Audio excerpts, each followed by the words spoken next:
Hey y'all, it's the King, just here today, and today I'm with Rachel Hester of Whoopsy Daisy Farm, and y'all are in Kentucky, right? Yes. Okay. So I've never talked to Rachel before, so I'm gonna hand it over to her to give us kind of the rundown of who she is, what she does, and what we'll be talking about today. Thanks. So I'm Rachel Hester, and we have Whoopsy Daisy Farm in central Kentucky. It's about 8.5 acres.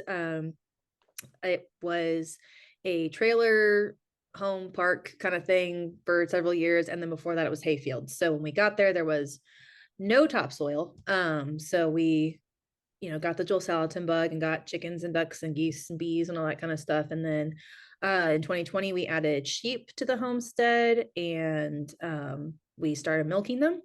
And so we milk sheep, and I have recently written a book on dairy sheep and how to get milk out of ewes and why you should and all that gobbledygook. And just to keep things interesting, we added a milk cow and pigs after the dairy sheep. So There you we're go. we're very milk centric on our farm.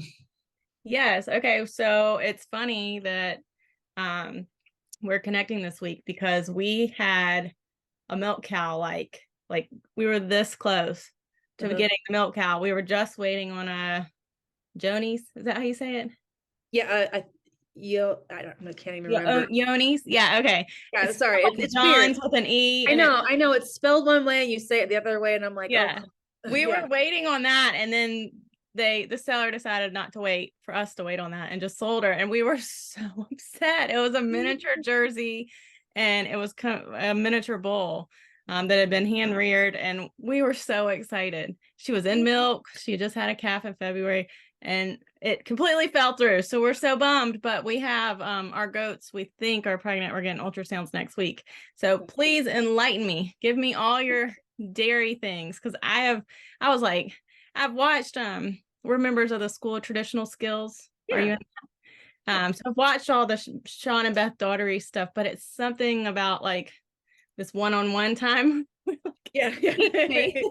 Yeah. Yeah. Well, if it makes you feel better, we had a herd of dairy sheep, and that was my jam. I like the dairy sheep, and my husband saw Sean and Beth talk about the milk cow, and he came back and he's like, we have to do a milk cow too. And I'm like, no, we don't. We have sheep. We don't need a milk cow. He's like, no, we do. So now we have a milk cow. So we know we do a lot of milk on our farm. Yeah. So, Okay. um, yeah. So what So kind of cow do you have? a Jersey. She's a full grown Jersey. How many gallons a day do you get just from her? We actually just get a gallon and a half per day from her. Okay. She was actually someone's coal, so we got a really good deal on There you her. go. Okay. And they were feeding her like I think 2.5 gallons of corn and soy per day, and I can't digest corn and soy very well at all. Mhm. So we took her off that and just switched her to grass fed. We did alfalfa pellets and stuff, but I think if our pastures were better, she would give more milk. But like I said, there was no topsoil 5 years ago. I need to have it retested to see if we've put any down. I'm sure we have, but the pastures are still in rehabilitation. So um, it's she's only given a gallon and a half right now. So we could get 3 gallons from her probably if we supplement fed her some, but we're not doing a herd share. We're not trying to eke out every drop we can. So Right. we just do the gallon and a half. And the guy we bought her from was like, oh yeah, she always gets mastitis. Like she always gets mastitis. And if you're pushing an animal to pump out as much milk as they possibly can, then yeah, you're probably going to get mastitis because they're Right. constantly engorged because they're maximum production. But Yeah. we don't really have that issue with her at this point. So I'm like, I'll take less milk for no mastitis. That seems a Yeah, good for trade-off real. to me. So So are y'all um planning on breeding her, or is she just gonna ride it out, or? yeah, we rebred her, so we have to Okay. check and make sure it took, because we learned the hard way that sometimes it doesn't always take. So we had to Did re-get y'all do her. AI? Yeah, we are trying to find a local Jersey bull, just because we have people asking for, purebred Jersey calves from us. So, which Yes, everyone's like, please. Can you send one down to Savannah, Georgia? sure, I will ride her down there for I you. cannot find one anywhere. And I know, like, we're on coastal Georgia, but in Okay. South Georgia itself is like you've got Georgia's a farming state. So you've got like the giant poultry houses, and I'm sure we have a few like mega dairies. But overall, just your mom and pop, like, I just want a cow for my backyard. Right. I can't find it. I can't find it. Have you tried realmilk.com? I have, yeah. Okay. All right. Well, I I thought have. it was And raw milk in Georgia was illegal to sell up until, I believe, last month, oh, or okay. July. Okay. So So that hopefully will kind of get things moving, but there's also so many stipulations on the actual sale of raw milk now. yeah. Like, thankfully it can be sold for human consumption, whereas before it was just for pet milk. But Yeah. now with, you have to have like a $1.5 million facility to sell the Yeah. raw milk. Yeah. So I don't know if that'll like help, you know, spurn the raw milk thing, but tell me, how did you get into sheep's milk? Because Sure. that's like off the beaten path. Oh, yeah, very much so. You're weird enough if you homestead and have a milk cow, and then if you do milk goats, you're like, okay, well, you had to be a little more weirder. And then if you do dairy sheep, everyone's like, what? The what? Yeah. Why? That what they're for. Yeah. So I actually first had sheep cheese when I was doing mission work in Romania. And it just I'm a big cheese lover, big butter lover. And this cheese was just absolutely phenomenal. And then coming back, going to college, we would go to these little ethnic grocery stores in Louisville, and they would have these little cheese bars. And I just always realized I liked the sheep milk cheese better than the cow milk or the goat milk. And I always had to import it from overseas. So I was like, well, someday I'll probably do sheep milk, when I have our Pinterest farm, when we're retired, and do the hobby farming thing. But because of some health crisis, we ended up doing the homesteading thing, not the hobby farming thing. And so we were actually signed up to get a dairy goat herd in the spring of 2020. But then 2020 happened and everything just kind of went into the ether. So I did not panic buy toilet paper. I did not panic buy noodles. I went and panic bought 2 sheep. Yeah. So, and they were border Leicesters, which are not a dairy breed according to dairy breed, standards. But when I was doing research on the border Leicesters, I found that they had historically been used for milk. And I was like, oh, okay, well, I guess I could milk them. And then I also was interested in heritage endangered breeds. So I looked up Gulf Coast native sheep, which are a land raised breed to the American South. And they had also been historically used for milk. So I had my border Leicester. I bought a couple Gulf Coast natives, and then just on a whim, I got a couple East Frisian Awasi Icelandic crosses, which are more conventional dairy breeds. And I was like, okay, I'm gonna breed all of them, milk all of them, and just kind of see what I find out. So, because I mean, we're all stuck at home. What else am I gonna do? Ambitious. Yeah. So, I didn't think I was doing anything special. I just liked sheep milk cheese. I couldn't really find it consistently. I liked wool. These were just kind of little harebrained ideas where I remember like one day going to milk my sheep and I'm like, I wonder if I'm still going to be interested in this after all the lockdowns end. But as we started consuming the sheep milk, we realized all the health reasons that got us into raw milk in the first place. Like, the cow milk helped address some of them, but the sheep milk actually healed a lot of them. And so I had chronic eczema, really bad, a bunch of fertility issues, struggled with some like depression issues kind of thing. I'm actually kind of hyperactive. My husband has a lot of health issues stemming from his whole career has been in emergency services. And as we consumed the sheep milk, like my eczema just disappeared slowly. Wow. Which is not, eczema is a very complex thing, so I don't want to like guarantee if you have eczema drink Yeah. sheep. But I mean, it was just, I had tried everything that you can, both conventional medicine and holistic. Nothing was touching it. And after starting to consume sheep milk and using sheep milk soap, it just went away. And then we accidentally got pregnant after being infertile for 5 years. So yeah, so that was really interesting because I was just like, we're not having kids. Just I was mentally trying to get to that place of like, let's just mentally prepare. It's fine. Right. And I kept getting food poisoning, and my husband was a jerk. And then I like was sure my gallbladder was dying, and everyone hated me. And my cousin was finally like, just get a pregnancy test for me and just see. And I'm like, it's not that. She's like, just do it. And I did the pregnancy test and was like, oh, okay, we're yeah, we're gonna have a baby. Well, that Um, makes sense. Yeah.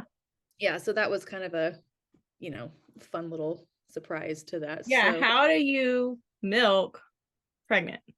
Did you do that, or did he take over? he took over because Yeah. I Like tried. physically, that seems really hard.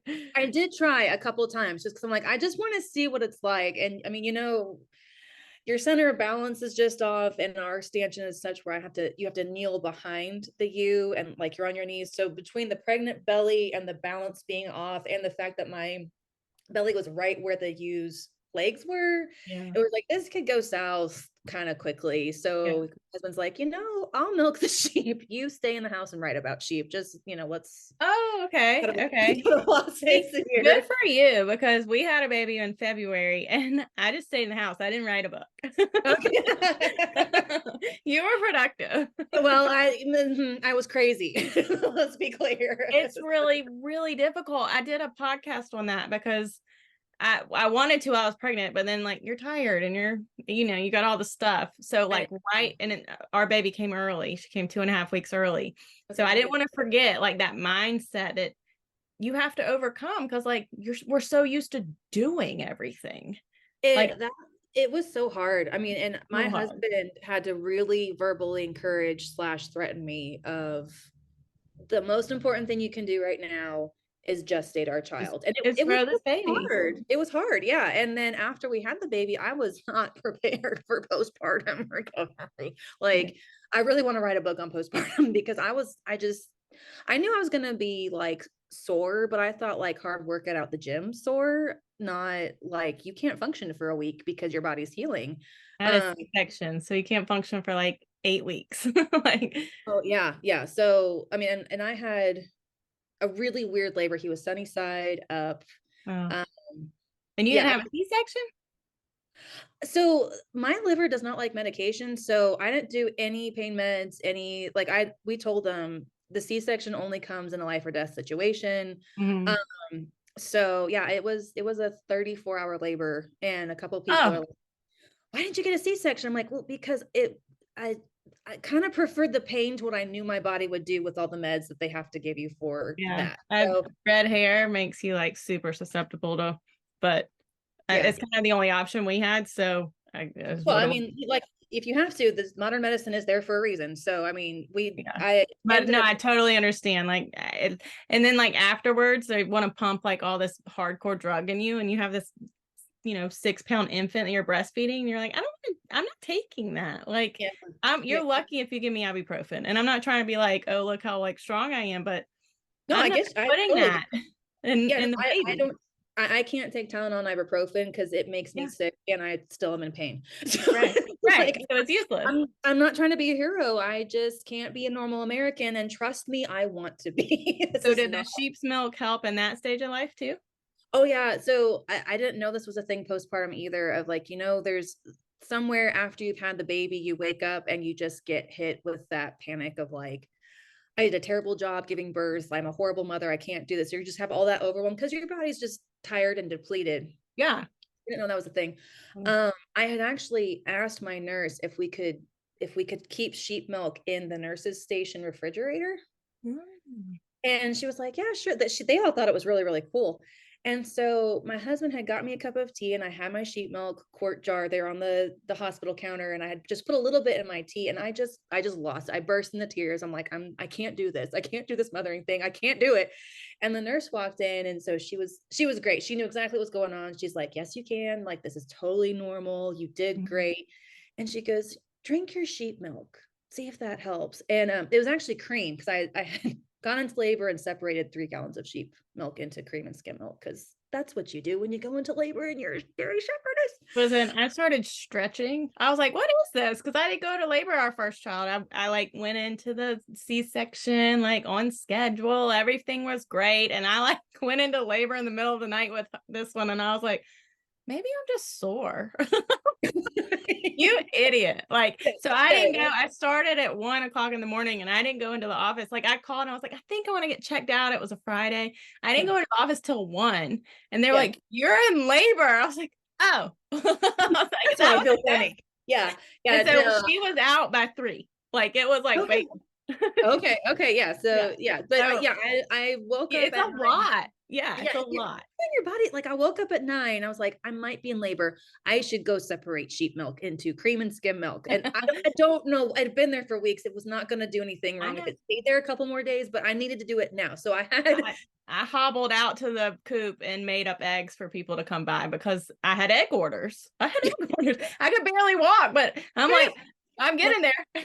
yeah. Okay. Yeah. So I you got you. yeah. You got me. So I had separated the sheep milk into cream and skim milk. And so my husband brought this cream. And so my nurse came in and was wonderful and said all the right things and just made me feel better. But she's like, drink, have some of your sheep milk, have your sheep cream. And I took that pint of sheep cream, which is incredibly high in butter fat, and I chugged that thing down. And I mean, if you've had raw Jersey cream, this is like I more haven't had raw intense. anything. Oh, well, I'm sorry. I'm sorry. No, I shipped it down from Pennsylvania twice, and it was the best thing I've ever put in my mouth and was like, this is not fair. Like, why is this illegal? Yeah. And I know Yeah. all the blah, blah, blahs, but yes, so I Yeah. can't imagine. That's got to be amazing. So like if the international creamer that like is terrible for you, but Yeah, like it's okay. So imagine that, but it's healthy for you. right. That's That what this raw milk from I forget what farm I shipped it down from, but it tasted like melted ice cream. yes, that It was yes. amazing. Yeah. So So sheep milk is higher in butter fat. So when you separate the cream, it's like liquid caramel. Wow. So and it's incredibly high in B vitamins. It's much higher in minerals than cow milk is. Like it has more of all the good things you hear about raw milk. And I just chugged it. And I remember feeling like it started up on my head and went just down throughout my whole body, like just feeling, okay, I can do this now. Like I did a decent job. I can do motherhood. And it lasted for like 3 hours and then it wore off. And I'm like, I need more sheep cream now because it wore off. So um I mean, for a while, if I did not have a quart of sheep milk before bed, I was just hurting the next day. And my husband was like, "Oh no, I got to get you the sheep cream." So we joke, because everyone who sees our 4-month-old is like, he's so engaging, he's so healthy, he's got great skin coloration. Like, what's your secret? And we're like, bone broth and sheep milk, because I mean, I don't know what else is going on. All the other babies in our family were born sick, and he came out healthy as a horse. Wow. So yeah, we That's attribute. amazing. Oh, good. Okay. So we covered why you got into it, right? And then amazing properties. So now, like, you've written a book. What is your book? Like, what are you directing? Are you just proclaiming? Like both? So the book stemmed because I was at Homestead of America last year, and we wanted to sell sheep milk soap. Um, just because, I mean, to be honest, we needed a way to pay for animal feed. So we were like, well, we'll make soap. People buy soap. We have some yarn. Yarn doesn't sell as well, but we're just trying to get some farm product moving because we got to pay for hay for the winter. And people noticed the sheep milk part, not the goat milk soap, because that's what most people had was goat milk soap. We had sheep milk, and they were like, "Oh, you milk sheep? Okay." So they didn't buy the soap; they just wanted the information. And a friend of mine gave a talk on raising wool sheep on the homestead, and she mentioned in her talk you can milk wool sheep. And a bunch of people in the question and answer section kept asking her about sheep milk, and she's like, "I don't know the answer." And finally, she's like, "There's Rachel Hester. Go talk to her." And I had just as many people asking me questions about sheep milk as she had as the speaker of this workshop, which I felt kind of bad for. And then the rest of the event, people kept coming to me going, "Oh, you're the dairy sheep girl. We need information." And I'm like, I did not think what I was doing was that cool, but sure, I will give you this information. And this one guy came, and I hope whoever this guy is hears one of these podcasts I've been doing and says, "Oh, that was me," because it was a very pivotal moment in my life, because he comes in and he's asking me question after question after question, and he's like, and finally he goes, "Okay, well, where's your book?" And I was like, "Oh, I don't have a book." And he's like, "Okay, well, your pamphlet." I'm like, "Don't have that either." He's like, "Well, you need a class." And I'm like, "I don't have that either." And he's like, "Well, where is it? I need this information. Why don't you have it for me?" And I'm like, "I'm so Funny sorry." how God works. Like I God know it really like is. I plopped mean, him in there for you. yeah, I Like, mean, it was here, literally, do yes. this. Yeah. Well, and the funny thing was I had just found out that morning that I was pregnant. Like that was the day I found out I was Wow. pregnant. So like I'm mentally trying to go, oh my gosh, I'm gonna have a baby. And this guy's like, where's your book? And I'm like, I'm just trying to not throw up on you, sir. Like, I'm so sorry. So he leaves, and my husband's like, you could write a pamphlet over a weekend and just kind of be like, here's the basics of I mean, Beth Daughtery has pamphlets, like just do something short and sweet and simple and easy and quick like that, and we'll just like print it off at the house, staple it together, put construction paper on the cover, you can draw a little illustration, and bippity boppity boo, we'll sell it for $5 a piece. On we go.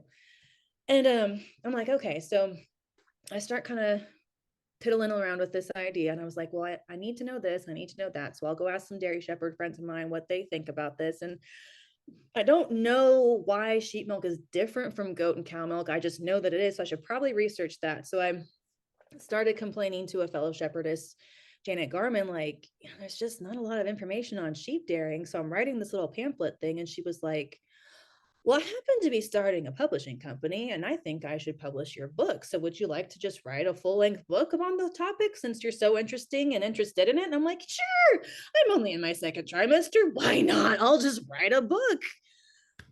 The only way I can explain us pulling this off is Jesus wants there to be more dairy shepherds in the United States. That is the only reason, because I There signed have to be more sheep. there just needs to be more sheep dairying in the country. That's all. Jesus wants there to be more sheep milk flowing in our country, because I signed the contract right after I was in my second trimester.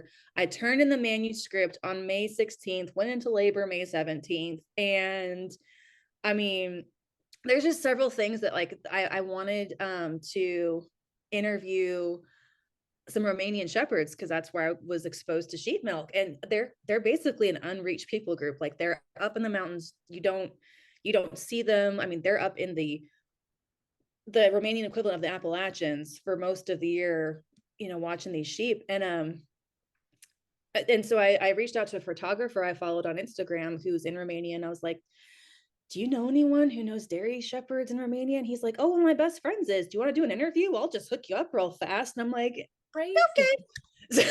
So Yeah. So every door just kept opening. it was so weird. And it was so good, because I mean, you have pregnancy hormones, that just make you think you can't do life. And anyone who writes a book on a topic they are told they're an expert in has imposter syndrome at some point. And so whenever I would get to those self-doubt moments, something like that would just happen. And it was like, That's amazing. this is supposed to happen. It's okay. So Yeah, we have this. Well, I should say my husband's very confident. He's not, but when it comes to this type of stuff, like we didn't grow up on a homestead. I grew up around horses, but like I didn't. So often, if we're talking, we never did a backyard chickens episode, because I was like, everybody talks about backyard chickens. Like we don't need to talk about backyard chickens. But right. then when there was the egg shortage this past winter, and like we could not keep eggs in stock. Like we had a waiting list for eggs, and I was like, okay, we have to do this episode now. Like, and if we reach just the people who know us, then it's worth it. But if I think like I'm gonna be better than someone who's a speaker at Homestead America, I'm not. I'm not. So no, but, I mean, that's and then like getting over yourself. Like if someone needed your information, then like it's out there. God made it happen. Yeah, I think for me, I did not consider myself a sheep milk expert. I just was someone who was doing it, and I wanted to do it well. But if you think of it like that is the definition of, I mean, I think that's the definition of an expert, someone who does it and knows about it and does it well, and can teach others about it. Well, and I think because like you didn't have sheep, and like we didn't grow, we come from a different perspective. And now like, the whole social media and YouTube of homesteading has exploded to the point where everyone is kind of playing that game. But originally when we started this, and like I'm sure when you started with your sheep and kind of talking about it, like I'm coming at it from, I'm learning with you. Like I quite honestly have dairy goats out back that we raised from, we got them as bottle goats because I couldn't find a cow, but I could find some goats, which I guess is normal. And I don't know anything about dairy. And like one day I'll do a podcast about dairy, I'm sure, but like literally like Pickles, our Sonnen, her little teats have like drooped down and her bag is getting full. And I was like, oh, what does that mean? Like, And that then means she's you pregnant, learn right? about it, and then someone's like, "Oh, here they come." Anyway, so coming from that perspective of we didn't know, but then we had to learn and now we're doing it. So you're right. Like that does in a way make you experienced enough to then pass that information on to others, hopefully in Yeah, a coherent way, which you wrote a book, so it has to be.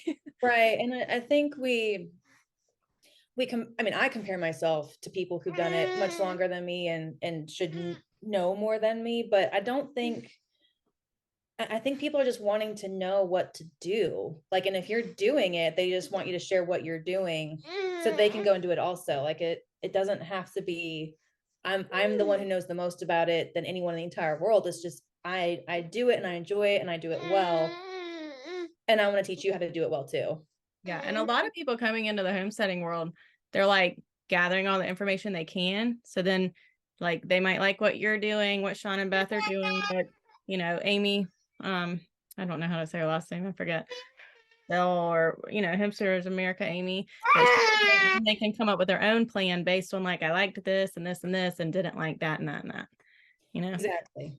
So, okay. So you've got your sheep, you've written a book, been drinking milk for 3 years now. How did you process your yarn? Like, how did you, like you said, you got into the soap side, like, is that like with lye and like you hand make it, or is it like how'd you get into that sphere of it? Um, so I actually had some old sheep milk that I tried freezing and I didn't, I froze it too fast I froze it too fast or I froze it too slow. I can't remember which, but the milk solids separated from the whey and it just was really funky. So I was like, well, what do you do with old, weird frozen milk? Well, I'll just make some soap because the soap doesn't mind. And I was trying to raise money to buy new beehives actually. And so started selling the sheep milk soap and I joked that fundraiser is the most successful failure I'd ever done. Mhm. I didn't raise enough money for beehives, but I somehow got a successful soap making business going through that and realized that, homemade soap is very popular. So yeah, it's cold processed. I use lye and I also use lard or tallow and like olive oil and coconut oil. So I usually would have to use lotion after using soap, and since making my own soap with all these good healthy fats and sheep milk, I don't have to use lotion nearly as much as I used to. Oh wow, okay. Yeah. Interesting. So you gotten into like all the scents and all that, or do you leave it out because you have skin sensitivities? I You're gonna have a fun time editing this one. Listen, I'm like, I don't really edit, and the people who listen to this, they're not gonna mind. My baby's normally talking. So All right. 4-year-old's normally yelling. Like it's totally fine. We're the most like backwoods podcast there is. Yeah, so I use essential oils to scent my soaps. Because yeah, I have sensitivities to chemicals, so the fragrance oils and I don't really jive. So I use essential oils, which it's funny because when I sell soaps, people come to my booth and they're always like, wow, it smells so good over here. What do you do different? And I'm like, well, it's all natural stuff. It's just, pig lard and sheep milk and essential oils and, people really like it. So I've had a lot of really good feedback that these kind of soaps are really usable by people with eczema or other skin issues where they're usually typically sensitive to stuff, but they can use this and don't have an issue. I So gotcha. yeah, so I'm typically asked, well, where's your sheep milk lotion? Which lotion gets a little more hinkier because the milk isn't shelf stable. So you have to use preservatives or do a lot of like pasteurizing and heating to certain temperatures and still using preservatives. And I mean, my whole point is to get away from all the preservatives. So I haven't really dived into that yet just because, um, it's a lot of research on what to use that's safe and what's not safe. Right.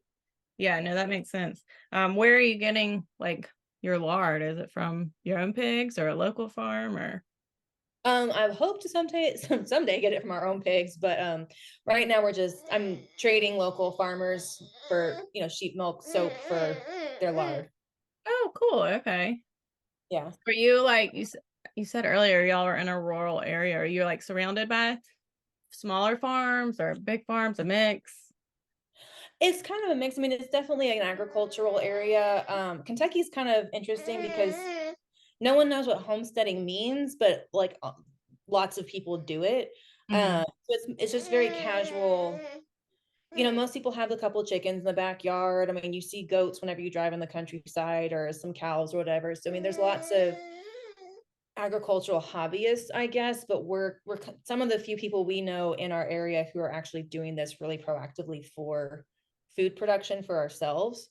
Um, but then about like 45 minutes to an hour from here, there's a lot of farmers who do salad to model farms and try to raise, rotational pasture-based chicken and lamb and beef meat and that kind of stuff. So, I mean, if you go to the farmers markets and kind of know the little small mom and pop shops and know what buzzwords to say, you can typically find some, sustainably raised foods not too far from you, I at gotcha. least in central Kentucky. So, Yeah.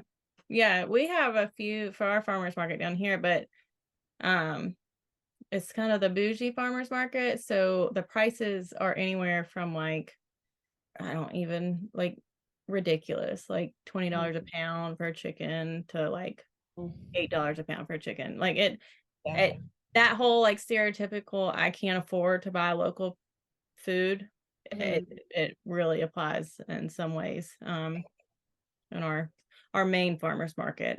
There's definitely you can go direct, but mhm, you're still driving like 45 minutes to an hour just, to pick up mhm. meat. Yeah. Um, so it's hard to talk to people about like why that's worth it when they can Yeah. just grab Go. something cheaper and easier. Yeah.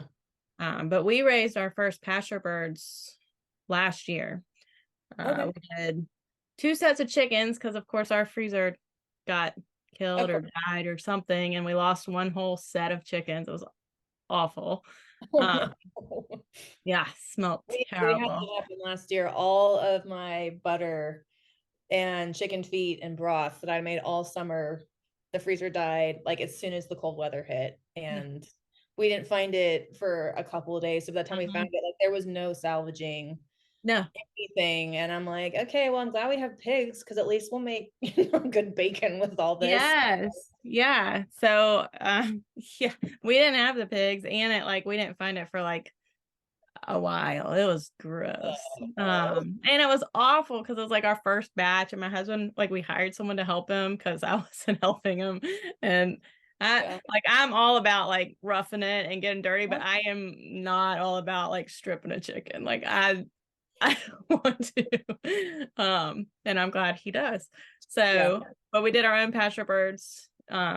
We did Freedom Rangers, and then we did turkeys, bronze heritage turkeys. And Okay. like we're like geared up to do turkeys again because they're huge. First of all, we only did 7. Well, we ordered 10, but my husband couldn't call the females, so they're pets now. I'm like, who Oh, needs no. pet turkeys? And they I, literally follow us around. I've actually heard that from several homesteaders where they're like, we got a couple turkeys to try them, and now they know their names and they come and have coffee with us on the front porch. And I'm like, They are the sweetest things. Now, the toms would rip our faces off. Like when I mean, they were in a tractor, so it's not like they probably would have been better if they had like free range, gotten all out their energy. But I think you call them hens. They'll let you pet them. They follow you around and just sit down with you. And you're and they're ugly. They're ugly. I'm like, I don't want pet turkeys, but here we are. yeah. But yeah, they're so juicy and greasy. And I mean, turkey's normally dry and just, it's turkey. But We've noticed that though, because we started buying pasture raised turkeys for the family Thanksgiving stuff. And I mean, everyone was like, what did you do to this turkey Mhm. to make it so juicy? And I was like, I got it from a farm. Like, that's all I did. Yeah, So, that's exactly what we did. And we spent like $150 on one turkey for Thanksgiving one year from a pasture raised farm. And we yeah. were like, oh my gosh, like Yeah. And when you cut them up, I mean, one turkey is like 6 meals. It's Oh crazy yeah, yeah, because they're yeah, huge. They're yeah, huge. So yeah. he I mean, doesn't it's wanna do the chickens again. He wants to do the turkeys because it was less work. I mean, now you gotta grow them out longer, but right. it's worth it. I've, Uh, I've heard that from a couple people though too, is they would rather do a larger bird for a shorter butcher date, and mhm. then you just have more meat long term. So we keep trying to raise geese for that reason, and so far have not had luck. Really? What kind are you raising? Well, we have tufted Romans.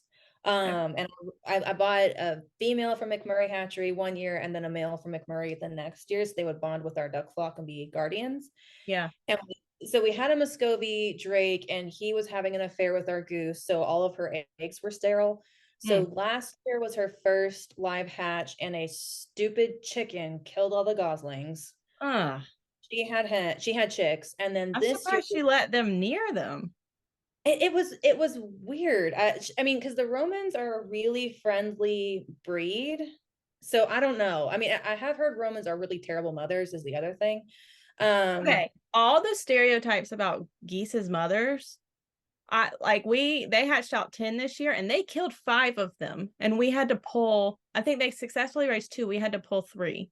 And yeah. they were on death's door and we had to like heat pad them. And I was like, y'all are supposed to be good at this. Yeah, and then so we had to pull the goslings this year for similar reasons. And I mean, I will say our goose was very attentive to them. It's just the goslings kept getting out of the little brooding area we'd made for them, and the chickens were all looking at them, going, "Come here, let me Right. kiss you." Um, so we pulled the goslings off just for like, okay, we don't have the infrastructure we thought. And then stupid coccidia killed all the goslings, which I'm like, Ugh. we raised our geese on pasture, but when I raised the adult geese, I remembered that was when I didn't have all the other homesteading animals. So I was giving them herbs like every other day, just as like preventative. Mhm. And I wasn't doing that with these goslings. So I was like, well, either I have Interesting. to give the goslings, like oregano and stuff so they can fight off the pathogens in the soil, or I have to medicate their water or something, because apparently they were too young to withstand um, the coccidia. So, Okay. I mean, Yeah, yeah. that's interesting. We didn't let ours out for a while because like my husband, when he went to get the ones that were dying from Mhm. underneath the keys, had to use a fire pit top as a shield because Mhm. they were going to rip his face off. And he like pushed them off and grabbed from under them these dying babies. Oh no. Like, oh my gosh. Like, and our 4-year-old has already been attacked. We have American buff and what are they, Chinese crested or whatever. Okay. And I put the gander Chinese up for sale this week and nobody wants it. But he is so mean. I was like, what was I think? I thought they would be guardian chicken, like for the chickens too. And they ended up starting to kill the chickens. Oh gosh. Yeah, Opposite of what they're here for. right. So then they ended up having to have their own coop, which defeated because we started with 3. One attacked my daughter and it was 2 ganders. So we called him. And then we had a breeding pair, which was great. Mhm. But then the ganders started grabbing the chickens by the neck and shaking until literally their neck would break. He killed like a few of our favorite chickens, and we're like, oh no. So now Oh, they're in the turkey pen because the well, turkeys are gone. so, so watch out for that. But if they're a docile breed, then you'll probably want them. well, I had done some research on the breeds, and I have heard that Chinese are incredibly tasty, but not so lovely to keep long term. But yeah, the Romans are a really quiet, docile, friendly breed. And I'd only gotten one gosling at a time. And then I mean I picked them suckers up and talked to them and like had them in my pocket and put them I on. We did the same thing. I mean, I let basically my 4-year-old hand rear them, and maybe the one at a time was the key because it didn't matter. Yeah, I'd heard if you did one at a time, then they bonded to you and the Mhm. other baby birds they were raised with. Like you have to raise them with the animals you want them to guard. So Yeah, like I wanted to guard ducks, so like I bought the goose in the duckling order and just raised them Mhm. all together. So I mean, I don't know. I mean, the animals never read the books. That was the thing. So right. I know. So now we've got the 2 that we raised because we got rid of 3. The 2 that we hand raised from this year, they're with the chickens and ducks, and then we've got and so in the daytime they all come together, but you can tell like they're separate Yeah. flocks. And so hopefully they don't get angry, and because like literally that gander it bit my daughter in the face, threw her on the ground, and started beating her with its wings. And I was like, oh Oh, no, like I'm this gonna is go to not freezer what I camp. envisioned. No. Yeah, that was bad. Okay, so you got the sheep, you've Hmm. started adding other species. Hmm. I imagine the pigs came because of your excess of milk, or or you needed the lard. How did you So incorporate that pigs? it's just a funny story because homesteading people are just fun. So we got our milk cow because John and Beth's daughtery are incredibly convincing. Um, Mhm. and we had Lard. chicken. The chicken feed was putting us out of business and we were gonna lose the farm. So we're like, well, if we get a cow, then we can just feed the chickens milk. We can, we'll have all the supply for our dogs and cats, and then I can make cheese and blah, blah, blah. So we were not planning on a herd share or anything like that. And I just started posting pictures on my social media of this cow, like, look, here's Chestnut the cow. Wasn't she so cute? And I started having people approach me going, so where do we sign up for your herd share? Hmm. I was like, I don't know. Let me look into that. So we figured out the logistics with that. And so one of my friends who has a homestead came over and she's like, I want to see your cow. And I was like, okay. And then she's like, okay, I want to get milk from you. And I was like, all right. And she's like, I don't have cash, so I'm going to pay you in pigs. And I'm like, on the hoof or frozen? And she's like, no, on the hoof. And I'm like, no, we're not doing pigs. And she basically wouldn't shut up until I agreed to take these two pigs off her hands. So we traded milk for pigs. And Yeah. yeah, I mean, I really, both of us did not want pigs, but because we have friends who raise like the big commercial breeds, and I was like, they're like Jurassic Park type critters. I don't need something like that. Oh my gosh. That was my next, because we just got pigs. Okay. Not in that situation, but somebody threw a potbelly off of a truck or something, and our leg got broken, and a friend of a friend of a friend's knows that we have a farm, and do you want these pigs? Nobody wants them. And then of course she had babies, so there's 4 pigs. It went from 1 to 4. And we were supposed to only get the babies, and then of course my husband went to pick them up, and he said I couldn't leave the mama. And now we have this 70-pound potbelly and her babies, and the teeth on these suckers, Uh-huh. like, I don't, and like my daughter goes in there and like hangs out with them, but like when you like go to like, pet them, she'll go, Uh-huh. and I'm like, oh no, oh no. No, And I no. am not one to be scared of animals. I mean, I've been around horses forever, like, Yeah. but they got some big teeth. Oh, Like, and my husband and I grew up watching Old Yellers, so I mean, I'm like, they've got those razor teeth that killed Old Yeller or almost oh tried to. yeah, I mean, this is terrible. But yeah, ours are half Cooney Coon, half Guinea Hog, so they're kind of like the little potbelly, the lard breeds. So, um, I mean, they're they're really fun little things. I joke that, I had guinea pigs growing up as a kid, and now I have guinea hogs, so it was just kind of this natural progression. yeah. Um, but they're honestly some of the cheapest livestock we have because they can Oh, graze. And so they actually eat the sheep poop, so they're parasite control for the sheep. interesting. I didn't Yeah, know that. yeah. And then they like to, if we leave them in one spot for several days, they'll start to kind of make a waller and plow up the ground. But if we move them within 3 days, they don't do that like other breeds will. So um Okay, so do y'all have them in electric? You're moving them in yeah. electric pen? Yeah, so we have them follow the sheep. So we'll have the sheep like graze a paddock, we move the sheep into a new paddock, and the pigs go into the sheep's old paddock. Interesting. Okay. Which I Yeah, mean, ours are in like a dog pen right now because we had to get the boy castrated because they can, impregnate the mom at like 12 weeks. yeah, yeah. So we were letting him get healed. And then Mhm. like, okay, we're in Savannah, Georgia. We had to take this piglet to a vet an hour away. He had to get sedated. I'm like, listen here, I know farmers in the world do not sedate their piglets to get castrated. I was like, No, this they is don't. They don't at all. obnoxious. No. I mean, No. honestly, like, but it was for like a pet pig. I was like, this is not a pet pig. Like the fact that people let these animals in their homes is crazy. Oh, it is crazy. I mean, and they're smart. I mean, I like them. I like how smart they are, but shoo, I can't imagine having one in my house. But you should, Oh, and then you see their poop and you're like, you're basically a human with a snout. Like, that's yeah, gross. exactly. Yeah. Yeah. So I Um, totally got you on that. Okay. Yeah. And then so now they can get any extra like whey or whatever you have left over, right?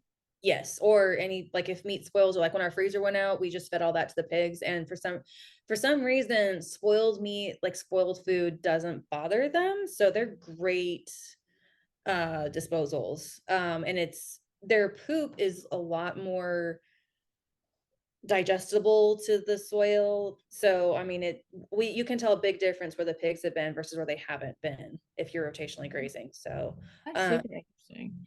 So you planning on butchering or are you just gonna let them manage? well, we did just butcher one. I haven't tried her yet just because it's been I busy. haven't I've been tried doing a her lot. yet. That So one. we did farrow for the first time this last December. We didn't do it right. It was kind of traumatic. So I want to try breeding them again, but my husband was the one who found the squished piglets every day for a week and a half, and then Ooh.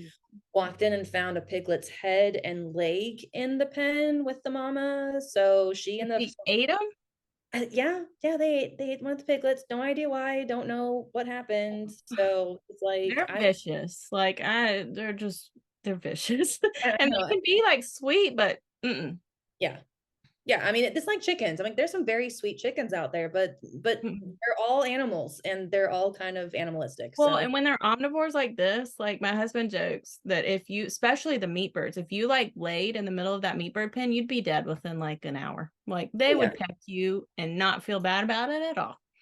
Well, not to go down the morbid route, but actually there's there's an adult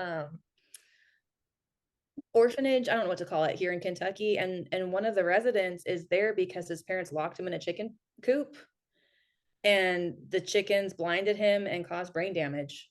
Oh my So gosh. just not to traumatize anyone, but just How chick old was he? I think he was a toddler.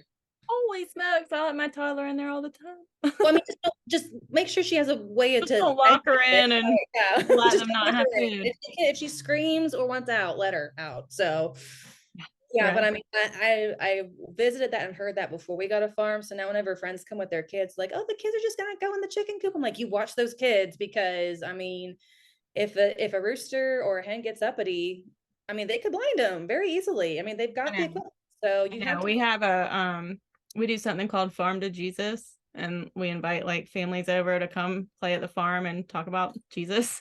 And Yeah, this last time it was like the biggest one we've ever had.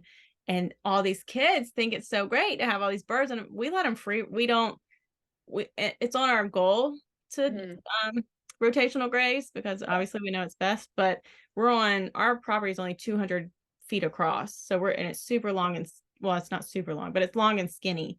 Okay. So it's really hard in terms of like permaculture zones to even Yeah. get to like zone 2 where the horses are. Um, Right. and all the main animals. Mhm. So anyway, so we just let them free range and they go, digging through the horse's poop and do all that. And we're going to manage the pigs through the woods. And the goats, of course, keep jumping out the back. So we've got to reinforce that fence and blah, blah, blah. Well, she doesn't have that problem. Just usually, just so you know, the They sheep do are not have that problem. not usually. I mean, I've had sheep jump fences when they're in heat or they ran out of food, or I was quarantining one because that's what you're supposed to do when you get a new sheep. And she decided biosecurity was not a concern.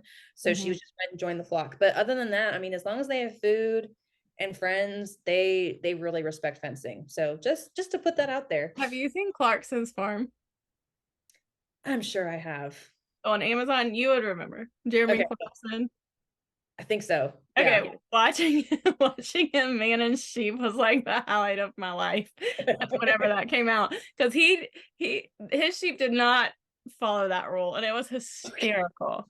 Um, but What yeah, so all these kids are chasing all these birds, and at some point I felt bad for my birds. I was like, they're not used to this activity. yeah.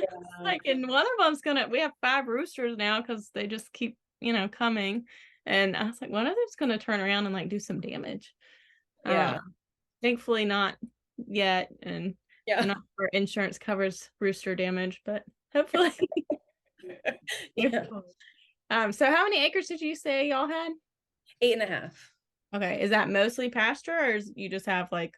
Yeah, I mean, we have like a drop of forest, like 5 trees, but everything else is pasture. So, um, yeah, it used to be hay field, so it's all fescue and then weeds. So, I mean, if we probably should reseed our pastures at some point, but so far we've just been using the animals to kind of improve them. So, Yeah, I mean, Sean and Beth say like after a few years that, I mean, what's natural will come up, and Joel says that, yeah, and I mean, the fact that Sean and Beth already say that even like the toxic weeds are considered medicinal for your yeah, cow, like that just blows my mind, yeah, yeah, because I come from like horses where like there's a toxic weed, like you've got to get it out, they're gonna die. Like right, horses right. find 50 different ways to kill themselves all the time.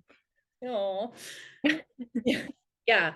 Yeah, and I mean, it's been interesting because we've got a lot of Lespedeza that grows just kind of wild in our pastures right now. When the sheep are in the paddocks with Lespedeza, they don't have as high parasite loads.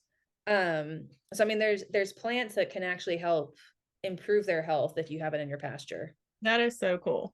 So do you recommend sheep to like anyone, like, or only people who have pasture? Like we don't have pasture. We have 2.5 acres of woods, and then of course the horses made the little grass we had into a dirt lot. Um, Mhm, so we have to feed round bale hay year mhm, round. And mhm. of course it has to be shipped in because we're very near the heart of the city. So Okay. like would sheep be a good candidate for us, or do you really need that grassland? No, I mean sheep can be raised in silvopasture for sure. There's a woman up in Maine who feeds her dairy sheep just tree hay. So it's just cut leaves and stuff from the forest that are around them. Um, so they can definitely be raised in a forest setting. If you're gonna do that, I would definitely recommend you get Natural Sheep Care by Pat Coleby, because in her book, she basically teaches you how to look at any health issues your sheep have and connect it to a nutritional deficiency, so that if they aren't getting something from whatever forage you're offering them, you can supplement something else and they can get it that way. So like for example, my sheep are presenting with low B vitamins and low selenium, like that we didn't have enough. So once I started supplementing with barley and black oil sunflower seeds, which both have a lot of B vitamins and selenium, they didn't have those health issues as much. Okay, yeah, that's really helpful. So how did you learn that? Did you do a blood test, or? No, I just in her book she has like symptoms and matches it with deficiency. So I think I'm gonna remember this wrong probably. I think it was my sheep lambed and she had a retained placenta for like a week. And I think that's a B vitamin deficiency. And so I think Googled what foods have high B vitamins, and there was a ton of stuff, but I didn't think oysters were something I wanted my sheep to eat. Mhm. So I went for barley We because got they have plenty a of little oysters bit around more- here. yeah, just we don't have those in Kentucky. So I just you kind of doctor house it a little bit. But um Yeah, I'll have to look into that. Our Nubians are like, I guess because they originate in Africa. They're perfectly at home in our humidity. And our yeah, son, and she struggles. Like yeah. she's constantly, I'm trying to figure out like why why are Right. you pale, and why are you mopey, and what, like, okay, so I'll definitely Yeah, have to. Chloe's got a natural goat care book too, so maybe look into that because she's very much into like root cause. Like I think with mastitis, she had a whole thing on like this is overfeeding grain and they're low in calcium. So once you start supplementing with that, then you'll have less of those issues. Okay, and what was her name? Pat Colby, Okay. yeah, K Colby or C Colby? see Colby. Got it. All right. Well, I'll try to find that and put it in the show notes too. Yeah. So we are coming up on an hour. I'm fine if you're fine, but if there's anything that like we didn't really have, an agenda for this, but if there's anything you really want to get across or let people know, I mean, like most of our followers, I think, are city dwellers. Okay, okay. But I mean, yeah, if you're interested in sheep, I would definitely look into them. I have friends who keep sheep on an acre. Um, so I mean, if you've got like zoning or something where you have a really big yard and you want to have some small animal, but you're not sure which one you should do, sheep are, a really nice addition, if your zoning is good for it. And I Are they mean, loud? um, again, it kind of depends on breeds. Like my Gulf Coast natives have an opinion about everything, and it's like a foghorn goes As, off. as the Nubians. The Yeah, Nubians are very dramatic. yes, but I mean, the ones with highest Frisian genetics, I mean, they only make a peep when something's really wrong. And then when with our border Leicester, we joke she was a watch sheep. Like she never bawed unless someone came to the farm that she didn't recognize, and then she was like, bah, bah, That's bah, fun. which is, Now, do you use them for meat too, or just yarn and milk? we have butchered sheep. I sell most of my lambs to people wanting to get into dairy, or like the Gulf Coast natives are typically raised for wool or meat. So I sell most of my lambs. I have to be kind of proactive to reserve one for our own meat. Mm-hmm. But oh yeah, I mean, lamb meat is absolutely delicious. And I mean, there's kind of this misnomer going around that if it's a wool breed, the meat isn't tasty because of lanolin. And I have really not found that to be true. I would eat a Border Leicester lamb chop before a Katahdin lamb chop any day of the week. So Oh, okay. Um, we didn't even get into the wool. Like, so do you send off your wool to get spun or?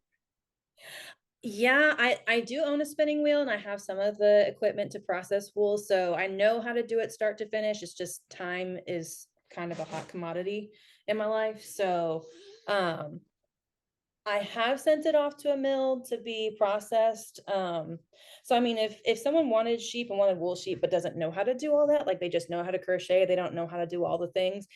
I mean, there's several micro mills springing up now that you can send your wool off to, and they'll return it as very nice yarn.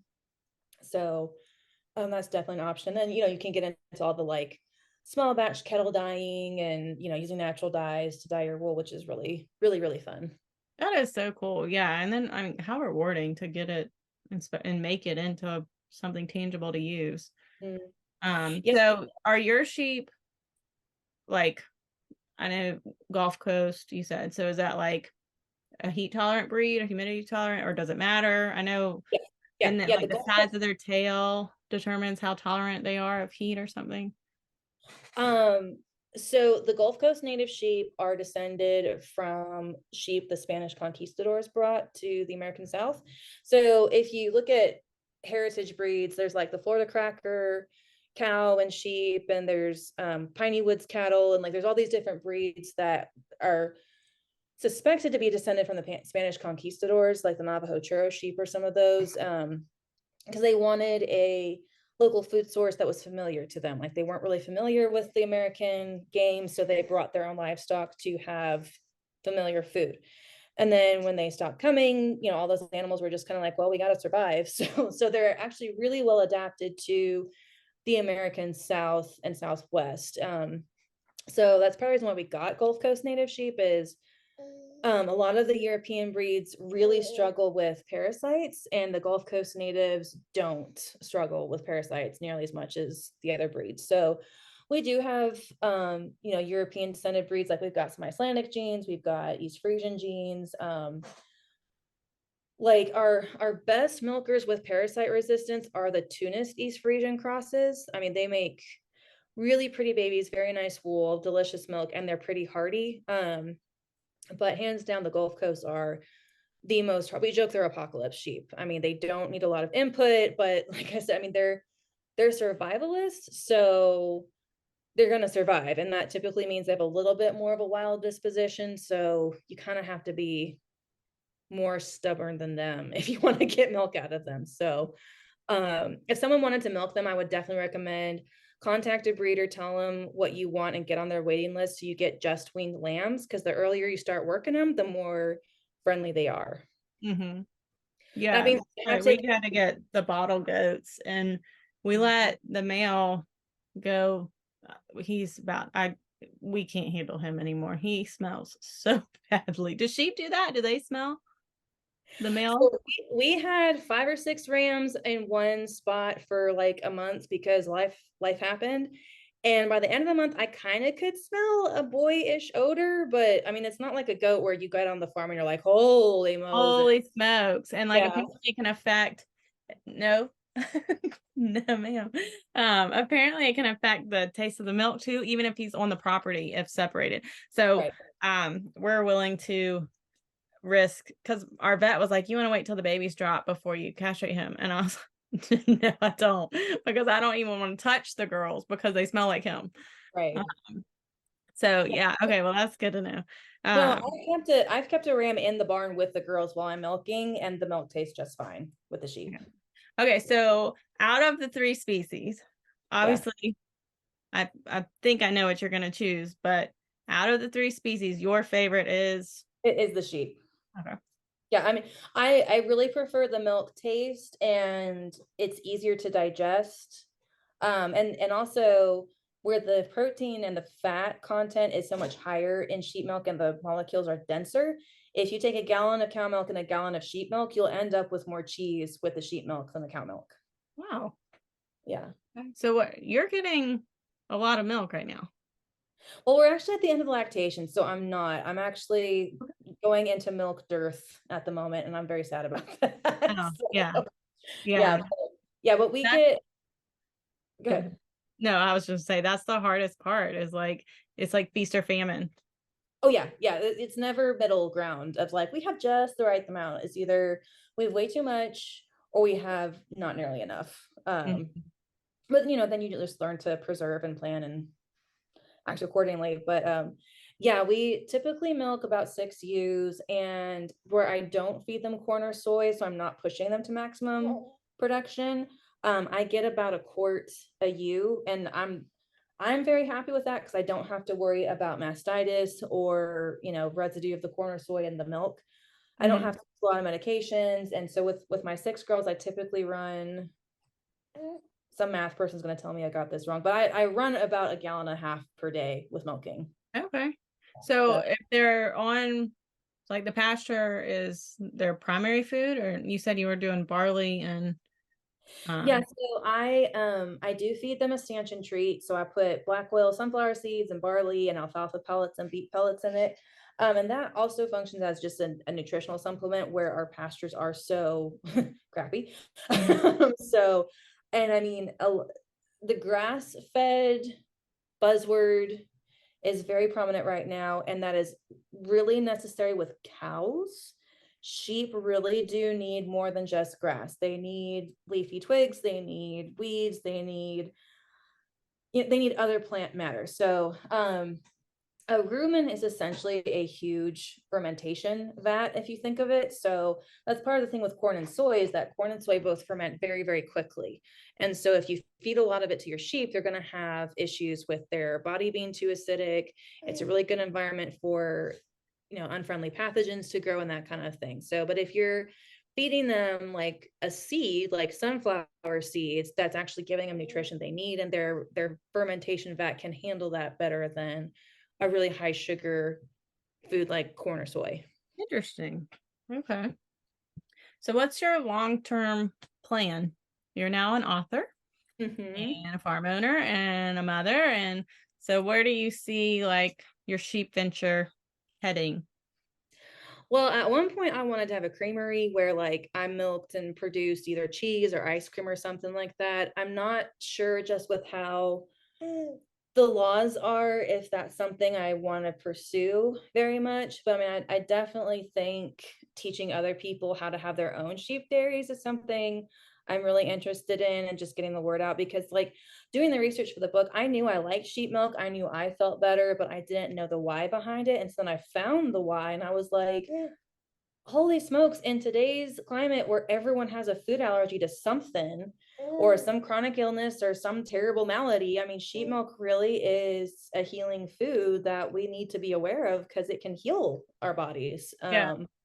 So I really want the word to get spread about that because I know for us when we began our health journey, it was just so overwhelming, and it was so like, okay, we had to be gluten-free, or it had to be a certain kind of gluten, or it had to be fermented, or it had to be organic, or it had to be this, or like I had to interview the farmers of like, what did you feed the animal, and what does that mean as far as the digestibility. And it's like, there's definitely a time and place for that, because it helps you become more aware of our food system and what goes into producing this food. But then, I mean, long term, it just gets so exhausting. Like, you're like, It does. traveling is a drag because you don't know where you're going to get safe food. And so if we can heal our bodies, we still want to be good stewards of our health and good stewards of the animals and the land, but it's not the burden that it is when, like, if you eat the wrong thing, you're gonna break out in hives or get sick.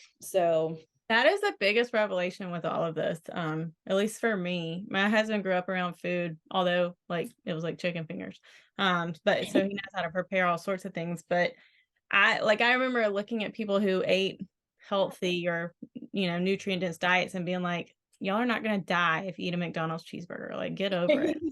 And right. now, like, I can't imagine taste, smell, like how I would feel afterwards. I mean, I can tell if I eat a piece of white bread, I get a headache, I get a stomach ache, I completely crash. Yeah. And it's because your body has purged all of that. Yeah. And if you put the smallest amount, it's like, I can't process this. Like, this is not what I Yeah. was made for. Right. And then especially when it's coming off your own farm, like Yeah. the mental, like, not pride, but like satisfaction that you grew this animal or whatever, vegetable, and then the actual, it is nourishing your body and your baby's body, and that's amazing. Yeah. Yeah, I mean, there's a movie, and there's this one quote where the lady's like, "Oh, would you like to get, organic vegetables instead of that you're putting in your grocery cart?" And the lady's like, "Oh no, organics for rich people who hate themselves." And like that was kind of my mentality for a while too. But then like you start learning, what not organic food is and how it was produced and the people who raised it. And nothing against the people who raised it. I mean, a lot of times they're in a really Like, hard system as yeah. well. And it's just like, this is not how God designed us to be nourished. This is not how he ordered things. Like, we are trying to cut corners for our own ease and profit, and it's just not good. No, So and then when you see like the companies who make the problem are also helping set the laws to, right. laws for the problem. Like, once you get into that whole area, Yeah. it turns you off completely. And I know everybody can't have a sheep in their yard, or, you know, Right. however many birds we have, God only knows now. Um, it just multiply. I It's a don't know how it problem. happens. But everybody can do something. Yeah. And that's the part of, like, I don't like to be this like uppity, like, you're not homesteading, like, idiot. But then again, like, you want to be encouraging of like that's what it sounds like your book is. Like, you're encouraging people, like, this is not as hard as you think it is, and it the extra work is worth it. Yeah, and I think someone asked me what I wanted people's main takeaway to be from the book, and I really want people's main takeaway from my book is really to just be like, look, if I can do it, I promise you, you can do it. And I mean, yes, I nerded out on how the rumen works and the nutritional profile of the milk, because I find that interesting. But at the end of the day, I mean, it's not hard to keep sheep. You have to learn how to keep sheep because they're a different type of animal. They're not a dog or a cat or a cow. But once you understand sheep are sheep, and they're not stupid, they're just not humans. I Mhm. mean, they're just really a joy to have on your homestead and in your life. And even if you can't have one, I mean, find someone who is producing their own farm yarn and get that instead of Hobby Lobbies or something. Just find little ways to encourage and support other people doing this, because it is challenging and it's hard and there's some really bad days, but we're not doing it because we're sadists and just bored and want to flush money down the toilets. Feels like some days, like Go, go. it's like we're doing this because we really feel a conviction. I mean, you know, I feel that we're called to homestead. And so, I mean, there's some really bad days where my husband and I look at each other and we're like, you know, milk from the store would have a lot less heartache in it, but we'd be on 15 medications and a couple antidepressants, and we wouldn't have a baby, and we'd probably be divorced because we hated ourselves and each other. So we're gonna not get milk from the store, and we're Yeah. gonna, raise sheep. So And then anyway. you add like pregnancy on top of that when you're like, good luck, honey. Thanks for um, doing our chores. yeah. That was, I did ask my husband at one point, I'm like, you do know that while I am just laying on the couch, not helping you with chores, I don't want to be laying on the couch, not helping you with chores, right? And I he know. was like, no, I want to do this for you. I want you to stay here and be safe. And I really think that me having to let him serve me and care for me in that way really did some good things for our marriage, because Oh my gosh. yeah, 150% agree. Yeah. yeah, 'cause I'm a very independent person. And so like sometimes my husband's like, I don't know what to do for you. Like I Yeah. don't know how to be your defender and protector. And so for me to be like, my center of gravity is off. I can't walk outside and feed chickens because I may fall. Right. And they'll eat me and take my eyeballs out. Yeah. Exactly. I mean, he was just like, let me serve you. Like I want to care for you. And I had to let him, and that was good for both of us. So Yeah. uh There's we have a really good friend from childhood because Arthur and I have been together since we were 14 and we've known each other since we were 4. And this friend has been with us the whole time. And he came over one day and goes, aren't y'all tired? And we were like, no, aren't you bored? Like, what do you do? oh man, someone asked if I was bored, and I'm like, I cannot remember the last time I was bored. Like Mm, I want things to be slow sometimes, but I mean, when August is in the height of Augustness, I'm like, okay, but January will be a lot slower, and it will be yeah. okay. Well, So and that's part of the once you get into this lifestyle too, like personally, like for your marriage, I totally agree. Like before we waited on purpose for 5 years before having children, and we grew so much in that time period on the farm or the homestead, and then with children it pushes you even further. So like that biblical wives submit to your husbands, men, husbands protect your wives and love them, like you feel it, like it's real. oh uh, yeah, oh yeah. You and understand there's strengths and there's roles, and I mean, like my husband can physically do things that I can't. right, and it And doesn't I matter shouldn't. if like I wanted to do them, I physically can't do them. Right. And then it's not a like, oh, I can't do that, it's a I'm in awe that he can, Exactly. Exactly. It's like not that's so cool. yeah, it's not a belittlement of me as a woman. It's a grace that he can do Mhm. something for me, and I don't have to do that thing that could hurt me. And Yes. I think bless you. I don't think I don't think our culture at this point really gets that, because as a whole our culture is so removed from agriculture. It's like, Mhm. no, a bull is not a heifer. Right, right. I Right. mean, My you can. mom asked me the other day, so do the goats just mature into milk? I said, no, mom. Like they gotta have a baby. And she was like, well, I didn't know. I was like, I mean, animal kingdom, like we're not that far off. I know people get insulted when they're like, so how did you know how to, do lambing? And I'm like, well, I studied midwifery in high school. And they're like, we're not sheep. I'm like, well, no, we're not sheep, but there's some similarities. We are technically animals. It's okay. Right.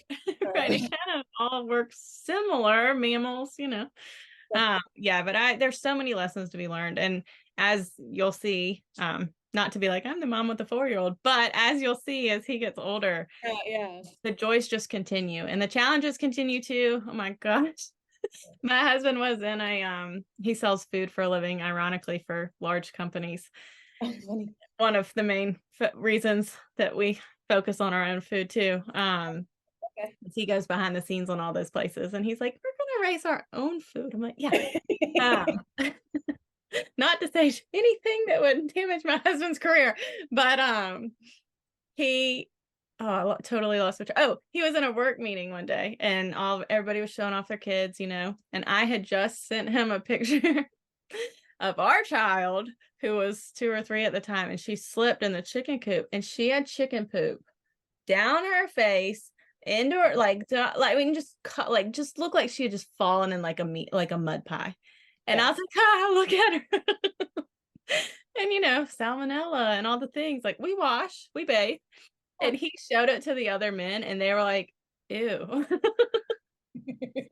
I think it's adorable. I think it's the funniest thing ever, but okay. So yeah, everybody. Their immune system is so much stronger because of this too. I know. So I'm ragging on my mom, but she called me one day. I was like, "Do you think she can get bird flu from those birds?" And I was like, "I don't think so." So I asked her doctor, and he was like, "No, your child's gonna have the best immune system ever." Well, that's great. He was so supportive.